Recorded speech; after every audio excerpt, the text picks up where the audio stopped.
జగనన్న విద్యా దీవెన ఇది ఒకప్పుడు fee reimbursement అని ఉండేది రాజశేఖర్ రెడ్డి టైంలో. దాన్ని చంద్రబాబు టైంలో ఎన్టీఆర్ పేరు పెట్టారు. అంతకుముందు రాజీవ్ పేరు పెడితే చంద్రబాబు వచ్చాక ఎన్టీఆర్ పేరు పెట్టారు. ఇప్పుడు జగనన్న విద్యా దీవెన పూర్తి ఫీజు రియంబర్స్మెంట్ అన్నటువంటిది, అంటే ఎవరి పేర్లు వాళ్ళు మార్చుకున్నటువంటి పరిస్థితి ఉంది.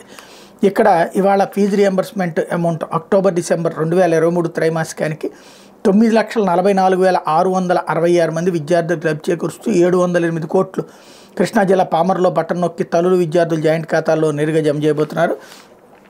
పేద విద్యార్థులు కూడా పెద్ద చదువులు చదవాలన్న సమున్నత లక్ష్యంతో ITI, polytechnic, degree, engineering, medicine తదితర కోర్సు చదివే పేద విద్యార్థులు కాలేజీలకు చెల్లించాల్సిన పూర్తి ఫీజులు మొత్తాన్ని క్రమం తప్పకుండా ఏ త్రైమాసికానికి ఆ త్రైమాసికం ముగిసిన వెంటనే కుటుంబంలో ఎంతమంది పిల్లలు ఉంటే అంతమంది పిల్లలకి ఇస్తూ తల్లులు విద్యార్థులు జాయింట్ అకౌంట్లో నేరుగా జమ చేస్తున్నాం అన్నటువంటిది హైలైట్ చేశారు. జగనన్న విద్యాదీవెన కింద నేడు అందించబోతున్నటువంటి 708 కోట్లతో కలిపి ఇప్పటిదాకా విద్యాదీవెన, వసతి దీవెనల కింద ప్రభుత్వం చేసినటువంటి 18,002 కోట్లు. ఇందులో ITI, polytechnic, degree, engineering, medicine తదితర కోర్సులు చదువుతున్న విద్యార్థులు 93% మంది విద్యార్థులు జగనన్న విద్యాదీవెన ద్వారా పూర్తి ఫీజు రియంబర్స్మెంట్ తీసుకుంటున్నారు అన్నటువంటి కోణాన్ని హైలైట్ చేశారు. అదే సందర్భంలో ఉన్నత చదువులు చదివే పేద విద్యార్థులు భోజన, వసతి ఖర్చుల కోసం ఇబ్బంది పడకుండా ప్రతి విద్యా సంవత్సరం జూలై, జూన్ మొదట్లో మరియు చివరిలో ప్రతి ఏప్రిల్లో కూడా ఒక ఇన్స్టాల్మెంట్ ఇస్తూ 2 వాయిదాల్లో ఐటీఐ విద్యార్థులకు 10,000, పాలిటెక్నిక్ విద్యార్థులకు 15,000, డిగ్రీ, ఇంజనీరింగ్, మెడిసిన్ తదితర కోర్సులు అభ్యసించే వాళ్ళకి 20,000 చొప్పున 2 విడతల్లో ప్రతి ఏప్రిల్లో ఆర్థిక సాయం కుటుంబంలో ఎంతమంది చదువుతుంటే అంతమందికి తల్లులు విద్యార్థులు జాయింట్ ఖాతాల్లో నేరుగా జమ అన్నటువంటిది